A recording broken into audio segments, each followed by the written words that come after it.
이번 출마 선언은 여러 가지로 의미가 있는 이곳 세종에서 하게 됐습니다. 먼저 출마 선언문을 낭독하도록 하겠습니다. 존경하는 국민 여러분, 더불어민주당 당원 동지 여러분, 윤석열이 파면되었습니다. 그러나 내란은 계속되고 있습니다. 압도적인 정권 교체로 내란을 완전히 종식시켜야 합니다. 우리는 다시 이 나라의 주인이 되어야 합니다. 대한민국의 권력은 국민으로부터 나온다. 맞습니다. 그러나 조금 더 국민 개인에게 다가가야 합니다. 모든 권력은 국민 개개인으로부터 나옵니다. 2002년 노무현은 한 사람이었습니다. 한 사람이었던 노무현은 2025년 오늘 수백만, 수천만의 노무현이 되었습니다. 깨어서 살아있는 우리들의 이웃으로 얼굴을 맞대고 있습니다. 이 나라의 진짜 지도자는 바로 국민입니다. 국민 한 사람 한 사람이 지도자입니다. 국민이 계엄을 막아냈듯이 국민 한 사람이 세상을 변화시킬 것입니다. 우리는 각자의 꿈을 꺼내놓고 대화하고 타협하며 지속 가능한 선진국, 나와 우리의 대한민국을 함께 만들어 나갈 것입니다. 지속 가능한 선진국은 나라만 잘 사는 것이 아니라 국민이 함께 번영하는 나라입니다. 소수가 부와 기회를 독점하지 않고 공정한 출발선 위에서 혁신으로 만든 성과가 국민 개개인의 삶을 바꾸는 나라입니다. 지역과 세대, 계층과 이념을 넘어서 국민들이 서로를 적대하지 않고 대한민국이라는 이름 아래 다음 세대와 함께 살아갈 수 있는 나라, 탄핵 이후 만들어야 할 나와 우리의 대한민국입니다. 먼저 정치가 바뀌어야 합니다. 더 크고 더 단단한 민주주의 나라를 만들어야 합니다. 대통령 한 명이 앞장서고 국민들에게 쫓아오라고 해서는 만들 수 없는 나라입니다. 하나의 정당이 권력을 독점하고 일방적으로 밀어붙인다고 만들 수 있는 나라가 아닙니다. 비상계엄 같은 불행한 사태가 다시는 일어나지 않도록 권력을 나누고 감시하고 통제할 수 있는 정치개혁, 제도개혁이 필요합니다. 100일의 대타협, 5년의 비상대책정부를 통해서 1만 일의 대계획과 비전을 만들겠습니다.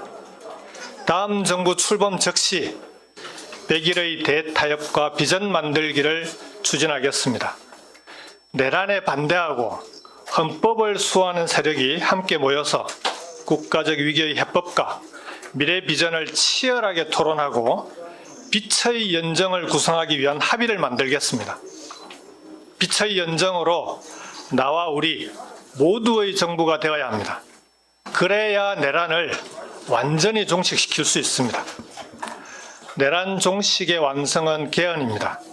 그러나 개헌 논의가 내란 세력의 책임을 면피하는 수단이 될 수는 없습니다. 국민의힘은 내란 세력과 완전히 결별해야 합니다. 윤석열 보유 정당의 이름표를 달고 헌정질서 파괴 세력과 동거하면서 어떻게 개헌을 얘기할 수 있단 말입니까? 개헌은 헌정 수호 세력의 단단한 연대와 연합으로 추진해야 합니다. 대선 이후 400일간의 사회적 공론화와 수기를 거쳐서 다음 지방선거에서 개헌이 이루어질 수 있도록 하겠습니다. 좋은 헌법이 좋은 나라를 만듭니다. 민주주의를 지켜낸 위대한 대한국민은 좋은 헌법을 가질 권리가 있습니다. 국민의 삶을 책임지는 새로운 헌법을 국민과 함께 만들고 제7공화국의 새 시대를 열겠습니다. 존경하는 국민 여러분, 더불어민주당 당원 여러분, 지금 대한민국은 길을 잃었습니다. 불평등은 세습되고 있고 민주주의는 무력화되었으며 청년은 미래를 잃고 있습니다. 윤석열 정부가 권력을 사적으로 남용하고 가짜 뉴스에 홀려 있는 동안 국가의 경제는 파탄났고 국민의 삶은 피폐해졌고 미래 성장 동력은 꺼져버렸습니다. 우리의 현실을 보십시오.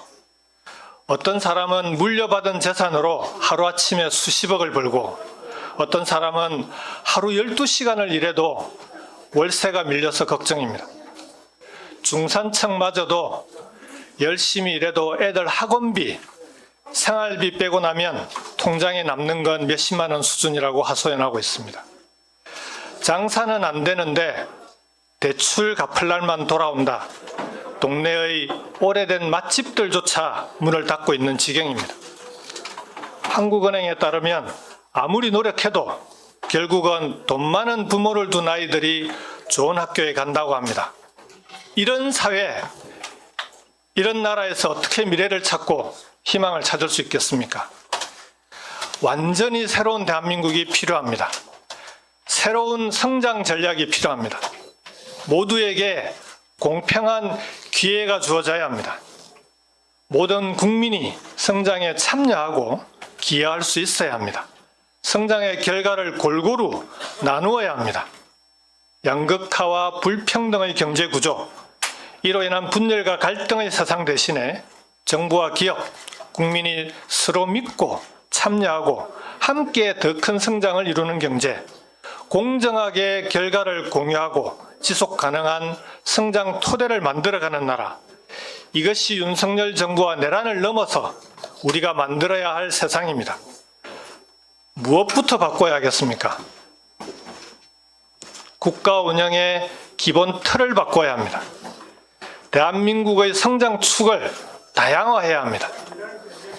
수도권 1극이 아니라 전국을 5대 권역으로 나누어서 5개의 성장 축을 만들어야 합니다. 세계 어느 선진국가도 수도권에 이렇게 많은 사람과 자본이 몰려있는 나라는 없습니다. 2021년 기준으로 수도권의 교통 혼잡으로 인한 손실 비용이 한 해 동안만 무려 39조 3천억 원에 달한다고 합니다. 한 해 정부 예산의 5.8%가 넘는 액수입니다. 수도권의 과도한 집중이 대한민국의 성장과 경쟁력의 발목을 잡고 있습니다. 서울로 몰려드는 청년들의 삶은 갈수록 낮아지고 있습니다. 서울의 출산율은 전국에서 가장 낮습니다.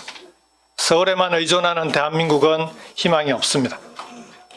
권역별 5대 메가시티 자치정부로 대한민국의 새로운 성장 동력을 만들겠습니다. 이제 패러다임을 바꿔야 합니다. 지방이 수도권의 비효율을 넘어서고 인적 자원과 물적 자원을 포함한 국가의 모든 에너지를 활용할 수 있어야 합니다. 행정구역을 개편해서 5대 메가시티 자치정부가 국가의 발전을 이끌어 나가는 시대를 만들겠습니다. 5대 메가시티 자치정부에 연간 30조 원 이상의 자율 예산을 지원하겠습니다. 사회 경제 시스템은 각각의 초강력 발전 계획을 갖고 완전히 새롭게 전환될 것입니다. 5대 메가시티의 광역교통망을 신속하게 갖추어야 합니다. 촘촘한 광역교통망은 5대 메가시티가 대한민국의 새로운 성장 축으로 발전하기 위한 필수 조건입니다.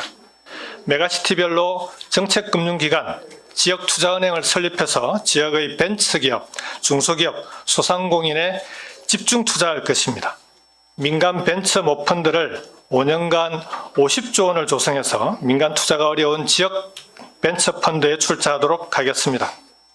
5대 메가시티가 혁신 창업 생태계를 스스로 만들어 나갈 수 있도록 하겠습니다. 인재가 풍부한 곳에서만 새로운 성장축이 만들어질 수 있습니다. 5대 메가시티 자치정부가 대학과 연구소, 기업과 함께 저마다의 특성으로 사람을 키우고 다시 사람이 지역을 키우는 선순환을 만들도록 하겠습니다. 행정 수도는 이곳 세종시로 완전히 이전하겠습니다. 내란의 상징인 용산을 더 이상 대통령실로 사용할 수 없습니다. 대통령이 반드시 서울에 있어야 할 이유가 없습니다. 대통령실을 이곳 세종시로 옮겨오고 새로운 지방시대를 열어야 합니다. 더 나아가서 연방제 수준의 지방자치로 가야 합니다. 그래야 대통령이 절대 권력이 되는 것을 막을 수 있습니다. 지방자치단체를 지방정부로 헌법부터 바꾸겠습니다. 자치권도 명문화하겠습니다. 재정과 권한의 자율권도 확대하겠습니다. 대통령과 중앙정부의 권한과 권력을 지방에 더 나누겠습니다. 중앙정부 중심의 국가운영 기본 틀을 완전히 바꾸겠습니다. 나와 우리가 사는 바로 이곳을 새로운 성장축으로 만드는 대한민국의 대전환을 이루겠습니다. 존경하는 국민 여러분, 더불어민주당 당원 여러분, 이제는 국가투자 시대입니다. 나와 우리 모두의 번영은 민간의 힘만으로는 만들 수 없습니다. 위기의 시대에는 국가가 직접 나서야 합니다. 지금 세계는 전통적인 안보 전쟁을 넘어서 기술과 패권을 둘러싼 경제 전쟁이 벌어지고 있습니다. 각국이 국가 차원의 산업 정책을 강력하게 추진하고 자국의 이익을 최우선하는 국가 간 경쟁 체제로 돌아가고 있습니다. 사실상 기업과 정부가 한 팀을 이룬 국가 대항전의 시대입니다. 이제 국가가 더 많이 책임져야 할 시간입니다. 국민과 기업, 중앙정부와 자치정부가 하나의 팀이 되어 적극적으로 대응해 나가야 합니다. AI와 디지털 전환, 기후경제 선도, 인재 양성의 3대 축을 중심으로 국가 투자를 통해 혁신 성장의 생태계를 만들겠습니다. AI와 디지털을 활용해 제조업 경쟁력을 강화하고 새로운 혁신 기업이 성공할 수 있는 생태계를 만들겠습니다. 기후위기에 적극적으로 대응해 에너지 전환을 이루어내고 그 과정에서 연간 50만 개의 양질의 일자리를 만들어내겠습니다. 국가 투자는 국민 투자입니다. 국가가 전략적으로 투자하고 국민의 삶을 직접 지키게 하겠습니다.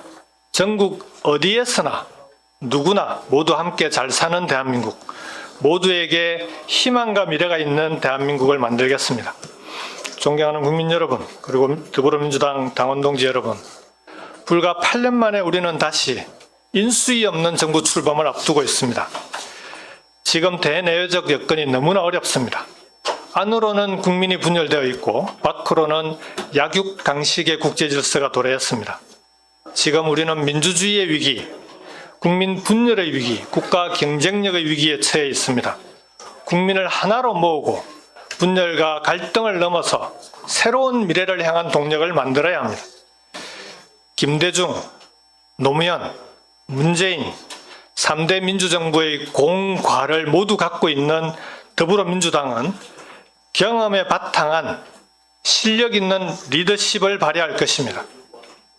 저 김경수 역시 인수위 없이 출범한 문재인 정부에 함께한 경험이 있습니다.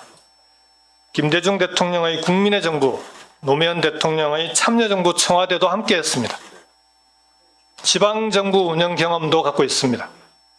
입법과 행정, 국정 경험을 모두 갖고 있는 유일한 후보입니다. 그인들의 어깨 위에서 배운 통합과 연대의 경험과 비전이 있습니다. 저 김경수는 위기에 강합니다. 코로나19로 국가가 미정유의 어려움에 처했을 때 가장 먼저 전국민 재난지원금을 주장해서 관철시켰습니다. 지방에서 새로운 성장 동력을 찾지 못할 때 부울경 메가시티를 구상해서 추진했습니다. 저 김경수가 해내겠습니다. 겸손한 권력으로 강한 나라를 만들겠습니다. 빛의 연대로 나와 우리의 나라를 만들겠습니다. 국가와 자치정부, 국민이 한마음이 되어 나와 우리 모두가 번영하는 대한민국을 만들겠습니다. 저에게 기회를 주십시오. 윤석열 파면을 촉구하며 단식을 하던 그 절박함으로 김경수가 대한민국의 위기를 극복하겠습니다. 국민 여러분과 다시 함께 앞으로 나아가겠습니다. 감사합니다. 네, 이어서 질의응답을 시작하도록 하겠습니다. 질의하실 분은 손을 들어주시기 바랍니다. 네. 먼저 드신 분. 예. 저 잠시 질문하시기 앞서서 그 회사와 성명을 밝혀주시면 감사하겠습니다. 예, 그 지역 언론 충청투데이 이승동 기자입니다. 네, 조금 전에 이제 내란 종식 관련해서 개헌 말씀하셨는데요. 저는 이제 세종시에서 그 출마 기자회견을 하는 만큼 뭐 정치 얘기도 있겠지만 세종시 관련해서 좀 질문 좀 드리겠습니다. 네. 개헌에 이제 뭐 앞서서 대통령실 이전 그리고 뭐 행정수도 이전 관련해서 말씀하셨는데요. 어떤 식으로 개헌에 이제 세종시 조항을 삽입시키실지 여쭤보겠습니다. 그래서 2018년 문재인 정부가 아마 개헌안을 이미 만들어 놓은 걸로 알고 있습니다. 수도범죄 유임 관련해서 만들어 놓은 걸로 알고 있는데요. 그거 관련해서 한 말씀 해주시고요. 그리고 최근 이재명 대표가 그 세종시 관련해서 신행정 수도법 22년 만에 좀 재발의하겠다. 그래서 개헌은 좀 말씀을 좀 작게 하신 것 같고, 그거에 관련해서 지금 지역 국회의원도 이달 중 그 법을 발의를 준비하고 있는 것으로 알고 있습니다. 그 말씀도 해주십시오. 네. 네. 행정 수도를 이전하는 문제를 법적으로 완결하는 방법은 두 가지가 있습니다. 첫 번째는 헌법을 개정해서 개헌을 통해서 수도 조항에 행정 수도를 명문화하는 방안입니다. 원래 제가 이재명 대표와 지난번에 면담을 했을 때 이 문제를 함께 상의했습니다. 왜냐하면 이번 대선이 끝나자마자 바로 정부가 출범해야 되는 그런 탄핵으로 인한 대선입니다. 대통령실을 어떻게 해야 될 것인가 하는 문제는 결국은 행정수도 문제와도 직결되는 문제입니다. 그때 논의할 때 두 가지를 함께 얘기했습니다. 첫 번째 개헌, 그리고 두 번째 법적인 해결 방안 두 가지를 함께 얘기를 했고요. 개헌이 만일 국민의힘이 윤석열 탄핵 이후에 내란 세력과 결별하고 개헌 논의에 진지하게 임해서 여야가 함께 합의할 수 있는 사항들을 1단계로 이번 조기 대선에서 개헌이 이루어진다면 그때 헌법의 행정수도 조항을 바로 넣자라고 얘기가 있었습니다. 근데 그 논의는 국민의힘이 오히려 내란 세력과 더 결탁해 나가는 방향으로 가면서 개헌 논의가 물 건너갔습니다. 그래서 당장 개헌을 통한 행정수도를 이전하는 법적 문제를 완결하기는 어렵게 됐습니다. 두 번째 방안이 법을 제정하는 겁니다. 이재명 대표께서 말씀하신 신행정수도법 또는 신행정수도특별법을 통해서 법적으로 행정수도 이전을 추진하는 방안입니다. 그렇게 되면 다음 개헌, 지방선거 개헌 때 헌법을 마무리하거나 아니면 이 법이 다시 한번 헌법재판소에서 헌법재판소의 판결을 받아보는 방안이 있을 수 있습니다. 저는 이제는 행정수도 이전법이 헌법재판소에 가더라도 지난번과 같은 그런 판결은 나오지 않을 것이라고 확신합니다. 그래서 저는 법을 통해서 먼저 추진하고 헌법 개정을 통해서 마무리하는 그런 방안으로 행정수도를 이전해야 된다. 다음 정부는 반드시 그렇게 신속하게 추진해야 된다. 이렇게 말씀드리겠습니다. 네, 다음 질문 받겠습니다. 네. 네, 안녕하세요. 머니투데이 차연아 기자입니다. 일단 늦었지만 출마 결심하고 선언하신 거 진심으로 좀 축하드립니다. 고맙습니다. 응원드리고요. 네. 그 두 가지 질문 좀 드리고 싶은데 일단 지난 총선 때 민주당이 170석의 의석을 얻긴 했지만 부울경 지역에서는 좀 성과가 크지 않다라는 평가가 있었는데요. 그 이유는 무엇이라고 보시는지, 그리고 이번 대선에서 부울경 지역의 민심을 끌어안을 보관이 있다면 어떤 게 있을지 또 여쭤보고 싶고요. 또 하나는 이번에 민주당이 대선 경선룰을 권리당원 50%, 국민 여론조사 50%를 반영하는 안을 사실상 결정했는데 이에 대해서 어떻게 생각하시는지 여쭙고 싶습니다. 예, 지난 총선 과정에서 경남을 포함한 부울경에서 민주당의 총선 전체 압승에도 불구하고 이전보다도 석수가 줄어드는 그런 결과를 얻었습니다. 저는 그 부울경의 결과 속에는 제가 도지사직을 중도에 그만두었던 부분도 일말의 책임이 있다라고 생각하고 그 부분에 대해서 우리 경남 도민들과 부울경에 계신 주민들께 송구하고 죄송하다는 말씀을 여러 차례 드렸습니다. 저는 부울경의 문제를 해결하는 것이 부울경만의 문제로 해결하기가 어렵겠다라는 생각을 하게 됐습니다. 경남도지사로서 재직하면서 경남의 문제를 경남도의 힘만으로 푸는 것은 이제는 불가능한 거 아닌가? 그런 고민을 많이 했습니다. 그 고민의 결과가 부울경 메가시티였고요. 부울경 메가시티를 통해서 부산과 울산, 경남의 지방 정부가 함께 힘을 모으지 않으면 이 수도권으로 빨려드는 수도권 일극 체제의 대한민국 구조를 바꾸는 것은 불가능하겠다라고 생각하고 추진을 했었습니다.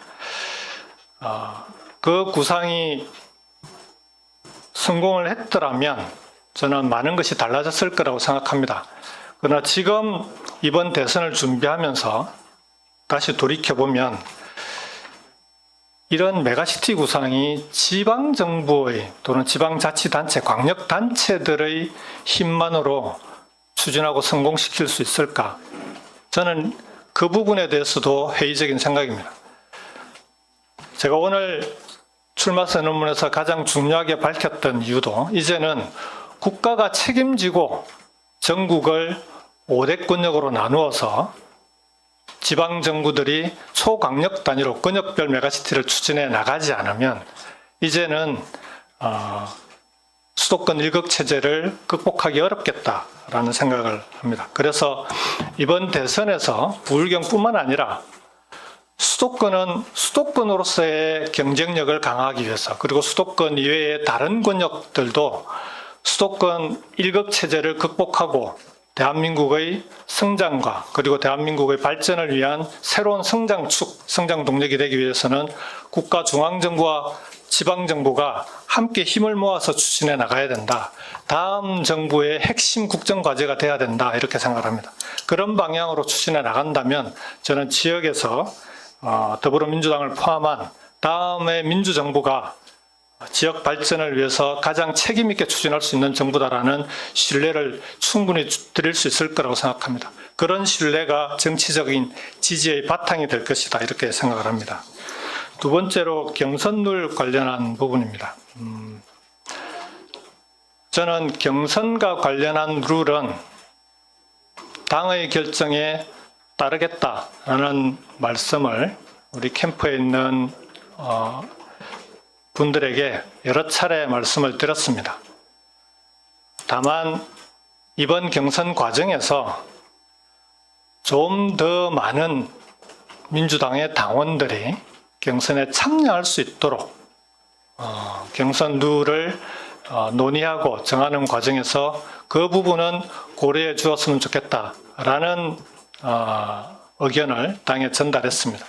단지 125만 명, 120만 명이 좀 넘는 그 권리당원뿐만 아니라 당비를 납부한 적이 있는 당원들에게까지 경선에 참여할 수 있는 그런 공간을 열어주는 것이 우리 민주당의 국민경선, 국민참여 경선의 취지에도 맞고 중앙당이 우려하는 역선택이나 많은 걱정들을 해소할 수 있는 방안이 아닌가 하는 점에서 그런 부분들을 고려해 주면 좋겠다라는 의견을 전달한 바 있습니다.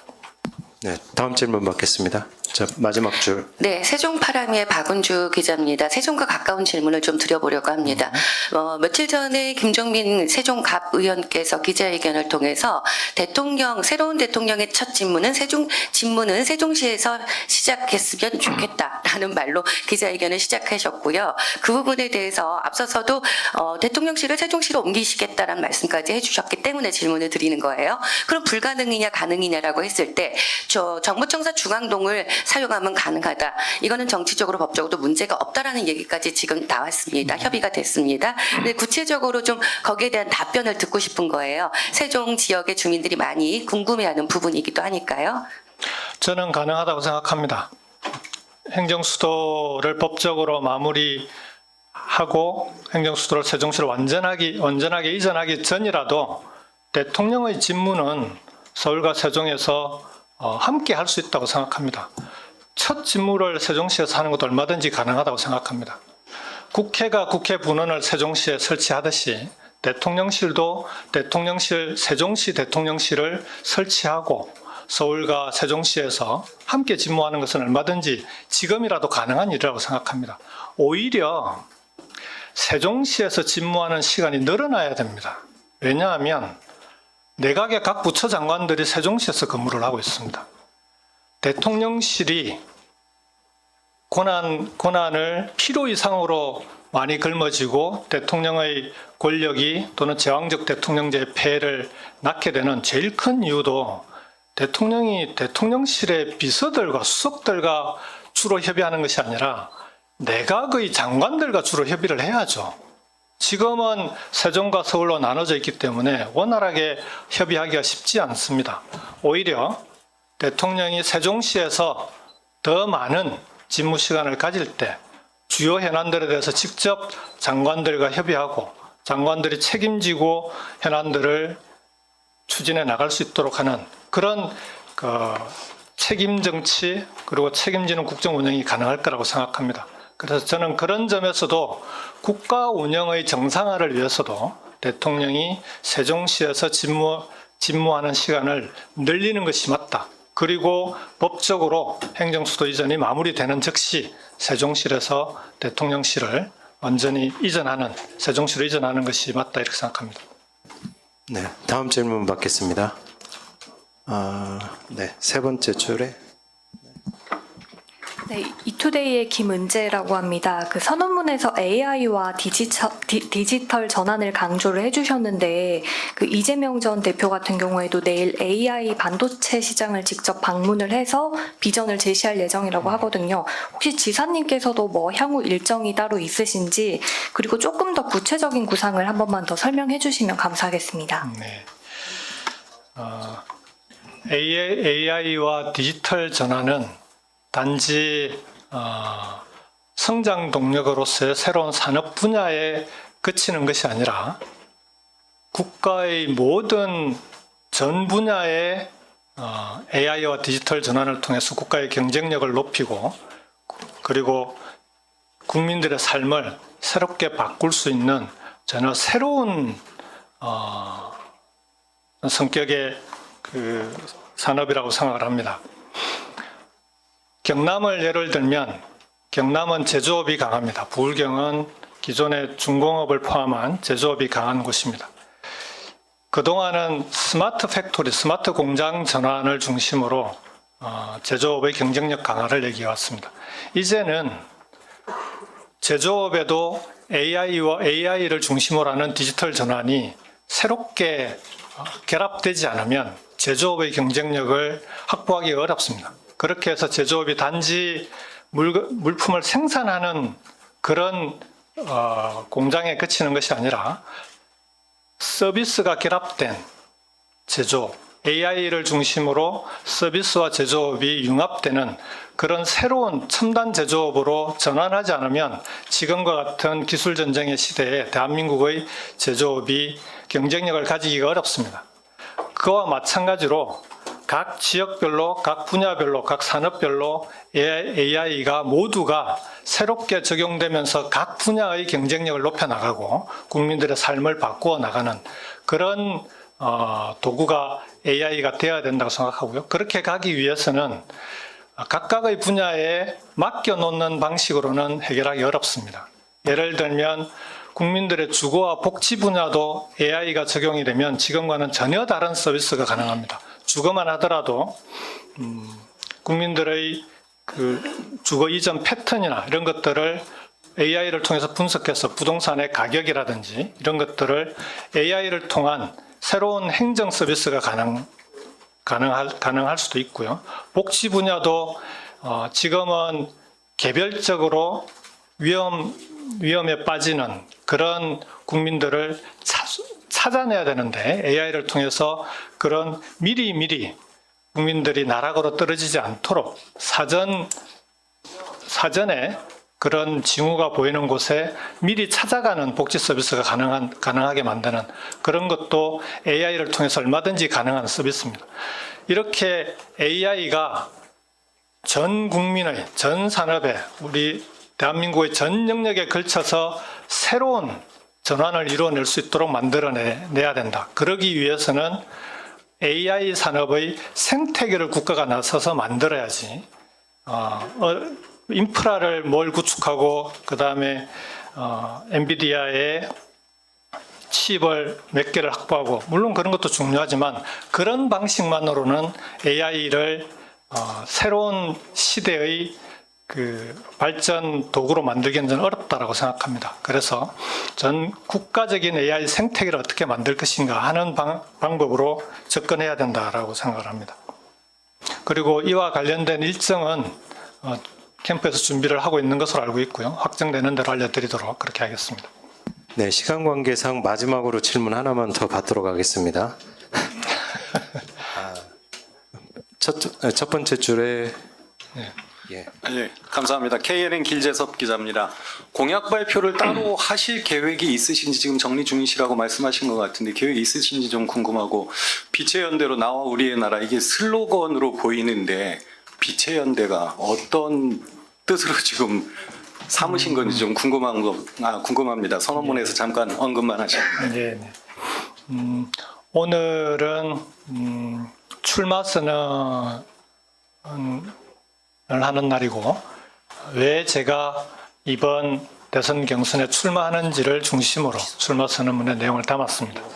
말씀 주신 대로 정책 공약은 분야별로 앞으로 계속 발표할 예정입니다. 발표할 일정이 정해지는 대로 알려드리도록 하고요. 빛의 연대는 출마 선언문 내용에서도 설명을 드렸지만 지난 문재인 정부 당시에 촛불연대를 통해서 정권을 교체했습니다. 정권 교체 이후에 문재인 정부는 인수위 대신에 국정기획자문위원회를 만들고 인수위 역할을 대신하는 그런 위원회 활동을 통해서 국정 그 100대 과제를 도출하고 그 100대 과제를 추진해 나가는 과정에서 국회에서 야당과의 협치를 통해서 이 과제를 해결해 나가겠다라고 하고 추진했었습니다. 문재인 정부는 민주당 정부입니다 라고 자주 얘기를 했었고 민주당과 함께 책임 정치를 추진하겠다라고 말씀을 드렸습니다. 지나고 나서 돌아보니 당시에 촛불연대로 들어섰던 문재인 정부가 그 개혁 과제들을 성공적으로 수행을 하기 위해서는 그 촛불연대의 힘을 국정운영연대까지 확대했어야 되는 것 아닌가 하는 아쉬움이 있습니다. 애초 인수위 단계에서부터 촛불에 참여했던 그리고 탄핵에 참여했던 정치 세력들이 함께 인수위에 참여해서 정책을 논의하고 그리고 그 정책 협의의 결과를 협약으로 만들고 그리고 함께 내각을 구성했더라면 그렇게 해서 문재인 정부를 운영했더라면 어쩌면 대한민국은 지금보다는 훨씬 다른 모습이지 않았을까 하는 그런 아쉬움이 있습니다. 그때 해내지 못했던 그 과제를 이번에는 반드시 실현시켜야 되겠다는 겁니다. 빛의 혁명입니다.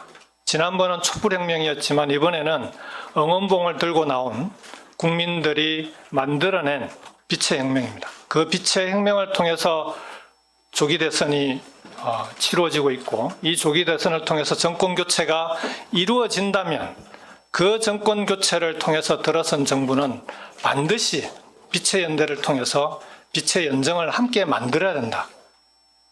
그래서 제가 100일의 대타협과 비전 만들기를 추진하겠다라고 말씀을 드렸던 겁니다. 초기에 이 빛의 혁명에 참여했던 민주세력, 헌정수호 세력이 함께 힘을 모아서 연대를 만들고 더 강한 연대와 연합으로 빛의 연정을 만들어서 다음 정부가 추진해야 될 과제들을 함께 추진해야 내란도 완전히 종식시킬 수 있고 지금도 계속되고 있는 내란 세력들의 반발을 누를 수 있다고 생각합니다. 그 연대와 연합의 힘으로, 그 빛의 연대와 연정의 힘으로 내란을 완전히 종식시키고 대한민국의 대전환을 만들어내야 된다. 그래야만 개헌도 가능합니다.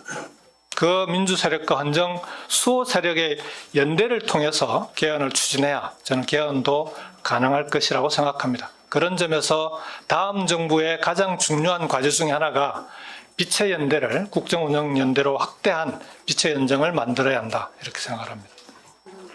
네. 좀 세종 지역이 없었는데 세종 지역 네. 마지막으로 한번 네, 그래서 마지막으로 네. 이제 세종 언론인들께서 먼저 말씀해 주신 여성분께서 네. 안녕하십니까. 세종 지역 언론 뉴스피치의 김혜연신 기자인데요. 우선은 오늘 세종 지역 언론 기자로서 세종시에서 출마 선언을 하신 거에 대해서 매우 아주 상징적으로 큰 의미를 부여드리고 싶습니다. 고맙습니다. 예. 그리고 제가 질문 드리고 싶은 건 균형 발전과 지방 분권은 대선이나 총선 때마다 늘 나오는 공약입니다. 그리고 비전이 없어서가 아니었다고 생각을 합니다. 기자로서 볼 때. 근데 심지어 문재인 정부 때도 기회가 있었습니다. 근데 지사님은 그동안 실패해온 이유가 무엇이라고 생각하고 계신지 궁금하고 이번 개헌 논의처럼 계속 같은 상황이 될 가능성이 있지 않을까 걱정되는데 그 이유를 극복하기 위해서 무엇을 해야 한다고 생각하는지 궁금하게 생각하고 있습니다. 네. 대단히 중요한 점을 지적을 해주셨습니다. 균형 발전은 노무현 대통령의 참여정부 때 추진되었던 정책입니다. 추진이 시작되었던 정책입니다. 혁신도시를 만들었고 그리고 세종시의 행정중심 복합도시를 만들었습니다. 행정수도를 이전하고 싶었지만 헌법재판소의 판결로 행정중심 복합도시로 이전할 수밖에 없었습니다.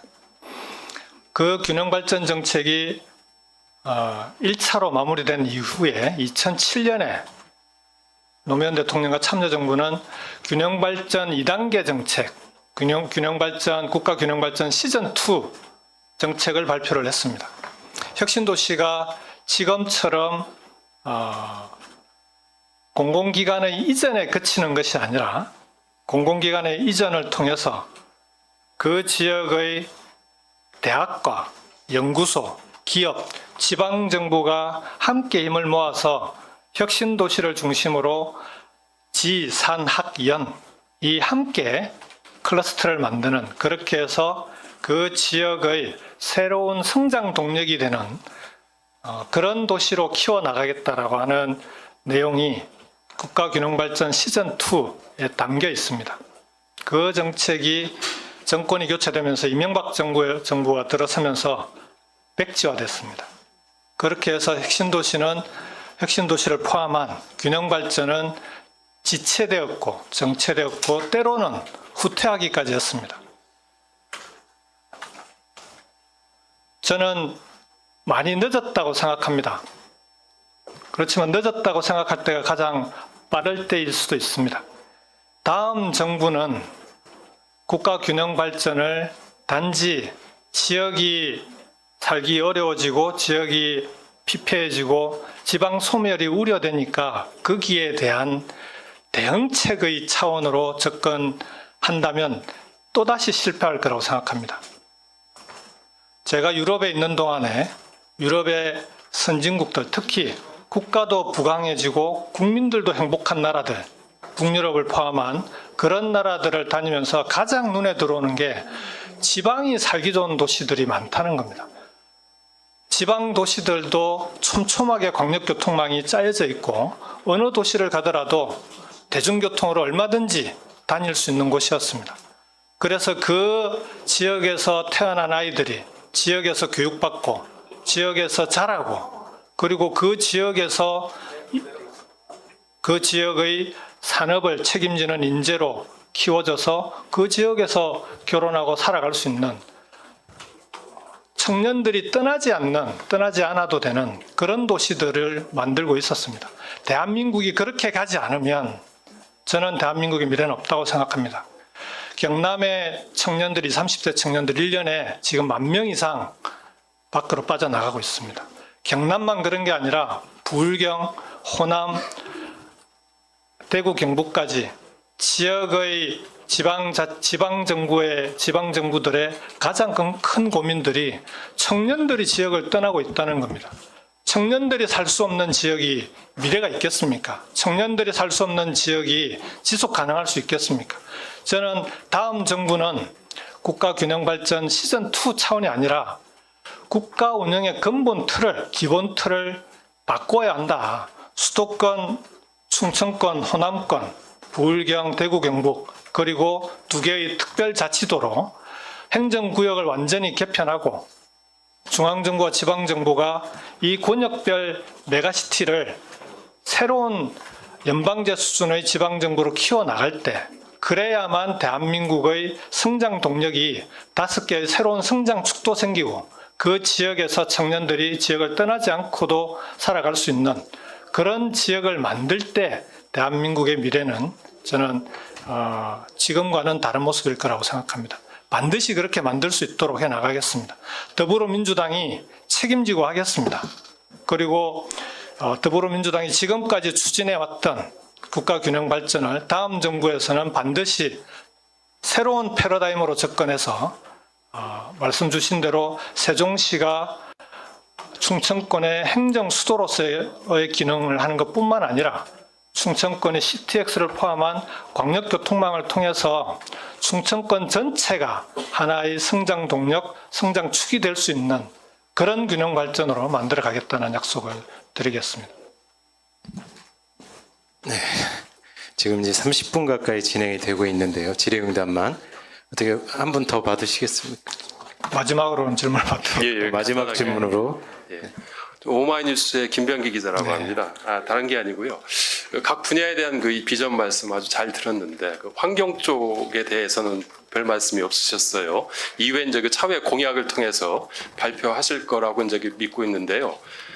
이 세종 사안이자 또 그 전국적 사안이기도 합니다. 그 세종보 문제인데요. 문재인 정부에서 세종보 해체 결정을 했어요. 그런데 이제 제대로 이제 마무리가 안 돼서 윤석열 정부 들어서 이제 다시 이제 부활하려고 하고 있고 재가동하려고 해서 그것을 이제 1년 동안 환경단체들이 막고 있거든요. 이 사안에 대해서 좀 어떻게 보시는지와 그리고 또 하나 이제 낙동강 같은 경우는 4대강 문제입니다. 이거 역시 마찬가지로 낙동강 같은 경우는 매년 녹조가 이제 창궐해서 최근에는 그 시민들의 그 코 속에서 마이크로시스틴 청산가리 6,600배에 달하는 마이크로시스틴이 이제 검출돼가지고 논란이 되고 있는데요. 이 녹조 문제 어떻게 보면 그 윤석열 정부의 그 물정책에 그 퇴행된 물정책을 어떻게 바로잡을 것인지에 대한 좀 말씀을 좀 여쭙겠습니다. 오늘 출마 선언문에는 간략하게 담겼습니다. 그러니까 대한민국의 새로운 3대 성장의 3대 축을 사람과 AI와 디지털 전환 그리고 기후 대응으로 새로운 기후 대응과 기후 경제로 잡았습니다. 제가 유럽에 있는 동안 공부했던 분야 중에 하나가 기후 변화였습니다. 그래서 유럽에 앞서 있는 환경과 기후 대응을 대한민국이 지금 늦었다는 정도가 아니라 엄청 지체되어 있는 이 부분을 어떻게 하면 빠른 시일 내에 대한민국이 기후 선진국으로 발돋움할 수 있도록 할 것인가 하는 것이 제일 중요한 고민 중에 하나고 앞으로 정책 발표는 별도로 할 수 있도록 그렇게 하겠습니다. 세종보를 포함한 그 4대강 녹조 관련해서 문제를 주셨는데요. 4대강 문제, 특히 낙동강 같은 경우에도 낙동강 하구원을 포함한 결국은 낙동강의 이제 보호를 어떻게 할 것이냐 하는 것이 문재인 정부 당시에 계속 이 부분이 쟁점이 됐었고 그때 결정됐던 정책들이 환경단체와 협의를 하긴 했지만 환경단체로부터도 이게 이제 좀 미진한 정책이라는 비판도 있었다는 걸 잘 알고 있습니다. 저는 4대강을 포함한 세종보와 같은 보호 문제의 처리는 이런 문제는 정부가 일방적으로 추진할 수 없는 문제라고 생각합니다. 정부가 이런 문제를 추진할 때 반드시 필요한 것이 사회적인 타협입니다. 사회적 합의 없이 환경 문제는 제대로 추진될 수 없습니다. 정권이 바뀌면 바로 뒤집어집니다. 대표적인 것이 원전 문제 아니겠습니까? 원전 대한민국의 원전 축소였죠. 그러니까 원전 해체라기 탈원전이라기보다는 원전의 축소라고 하는 정책조차도 사회적 합의가 제대로 완벽히 이루어지지 못하면서 정권이 바뀌자마자 바로 뒤집어지는 그런 결과를 낳았습니다. 저는 새 정부와 4대강을 포함한 환경 문제들은 시간이 걸리더라도 환경단체와 시민과 정부와 그리고 이해관계자들이 함께 논의하고 해법을 함께 합의해야 된다고 생각합니다. 그걸 만들어내는 것이 정치입니다. 독일이 우크라이나 전쟁으로 인해서 에너지난을 겪었습니다. 그 에너지난을 겪고 있는 와중에도 원전 정책이 바뀌지 않습니다.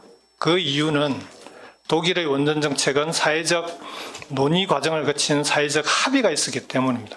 다시 그걸 바꾸기 위해서도 사회적 합의가 필요합니다. 쉽게 바뀌지 않는다는 얘기입니다. 저는 한국의 환경과 관련되어 있는 기후 대응과 관련되어 있는 부분도 이런 정치가 중심이 돼서 정치가 하는 역할이 저는 그런 거라고 봅니다.